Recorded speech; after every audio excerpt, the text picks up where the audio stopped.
But you're not going to get a job by telling an employer about how desperate you are to get a job. Why do companies hire people? Companies hire people because they have a problem. They have some problem. They have a thing they need done. They have a problem. They have a job that needs to be done. And they're looking for people who can fill that.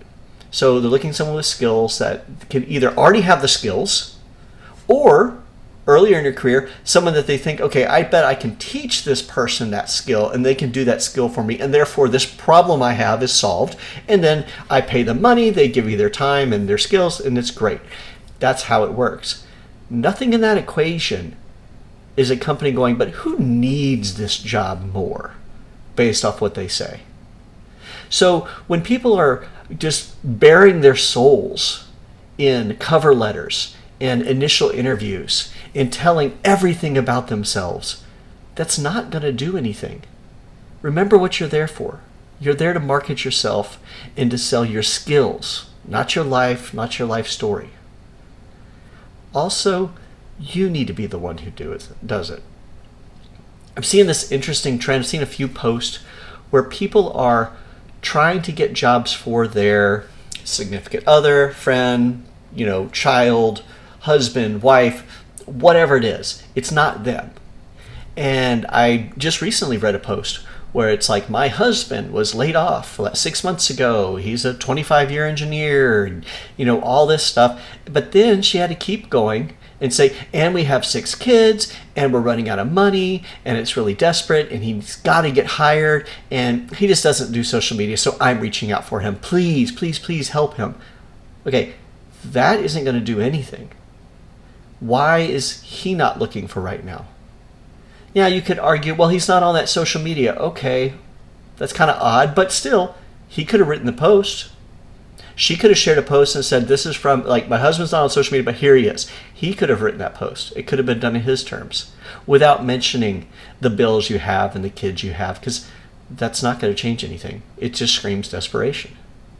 Another one, a mom posting about her daughter. My daughter just graduated. She needs a job. She wants a job in marketing, and she's really good. She's learned from the great schools. She doesn't do social media. Now, already for me, that's kind of a flag. If you're going to get into marketing these days and you don't do any social media, it's a little confusing about how you even can do that. But hey, that's not for me. That's for a company to decide when they see the skills that she can bring. But they're not going to be like, well, I could just see the recruiting team. Could you imagine the recruiting team going to the hiring manager? Hey, I heard from this mom that said her daughter was really good at this. I think we should reach out. No. Tone down the desperation. You are valuable. All of us are valuable. You have skills that you can bring to the table. There is a reason to hire you. Properly show that. Quit being humble. Quit beating yourself up. Accurately describe what you can do. State what you can do. You're there to sell yourself. In your resume, in that first interview, tell folks what you can do and what you bring to the table. Even if that means you're a good learner and you're passionate and you will pick up that task they need. That's good too. But then stop there. Stop with the rest of the life stories. Stop with the desperation. And chances are, you'll see some of those resumes and some of those cover letters turn into interviews. And then second interviews. And then soon, you'll find yourself on the receiving end of a job offer.